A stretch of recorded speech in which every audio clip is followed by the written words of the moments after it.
player versus environment, and the Dolphins are on the brink of a contract extension for quarterback Tua Tagovailoa. All season long, the Dolphins were touted for their offensive dominance. Even in their wild card round loss to the Kansas City Chiefs, the announcers were quoted as saying, "This offense can score at will," except that hasn't been true since week 7 of the 2023 season.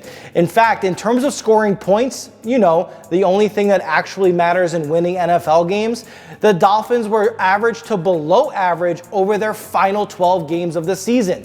Check out this striking chart from Football Behavior. Miami's scoring behavior rate fell week to week by 20% throughout the season.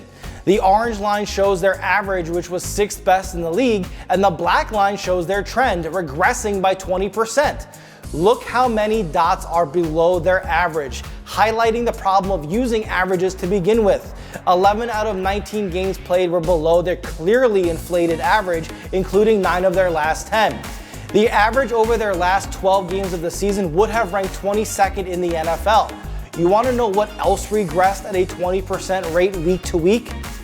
Tua Tagovailoa's passing touchdown behavior. A direct correlation? Perhaps. But the deeper question is Tua's capacity for change under pressure.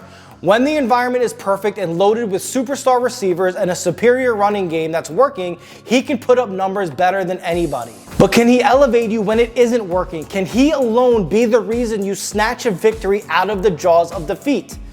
Tua has undeniable talents, leading in passing yards with elite accuracy. In 2022, when he went down with injury, it was clear not just anyone can step in and put up the numbers that he does. But yet, in 2023, with a full season and a massive stat production, the result was the same, a wild card loss. So is excellence under perfect conditions justification enough for a contract extension that is at market level, or as some reports indicate, above market level? Let's talk about Patrick Mahomes. In the Super Bowl, the game's biggest stage, his offense was stalled and stymied for the majority of the game. They managed just 3 points at halftime. Their first touchdown came 2 minutes and 28 seconds into the third quarter, and that followed a fluke fumble on a punt.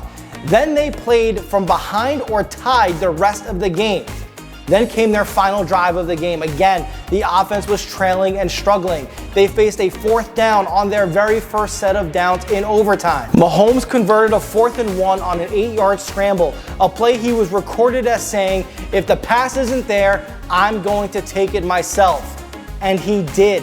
In the game's most dire moments, when nothing is going his way, he finds a way to make it happen. He changes the momentum. When you say those guys are the exceptions because they're multiple league MVP winners and have been far in the playoffs, yes, you're right. But you know what else? That is who Miami has to beat. That is who they have to go through to achieve glory. Remember Mahomes, Allen, and Jackson? All 3 of those games were meaningful. Week 17 against the Bills, the division was on the line. Week 18 against the Ravens, they were fighting for better playoff seeding. And in the wild card game against the Kansas City Chiefs, they were playing to advance in the playoffs.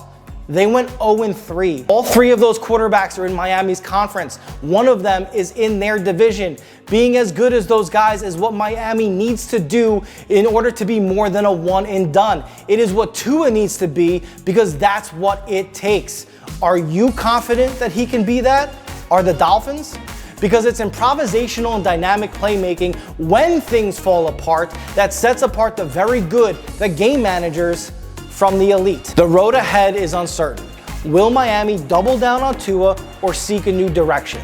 They're likely going to pay him, but if a first-round playoff exit with gaudy stats is the best you can hope for, you might as well continue to take your shot in developing a more dynamic option. Because in the NFL's high-stakes arena, the ability to adapt isn't just a trait, it is the essence of survival. Let's talk more about this. What's your take on Tua? What would you do if you were the Miami Dolphins? Drop a comment below to get the conversation going and read our full analysis at footballbehavior.com, and a free sign-up link to our free newsletter is in the comments below. Check it out.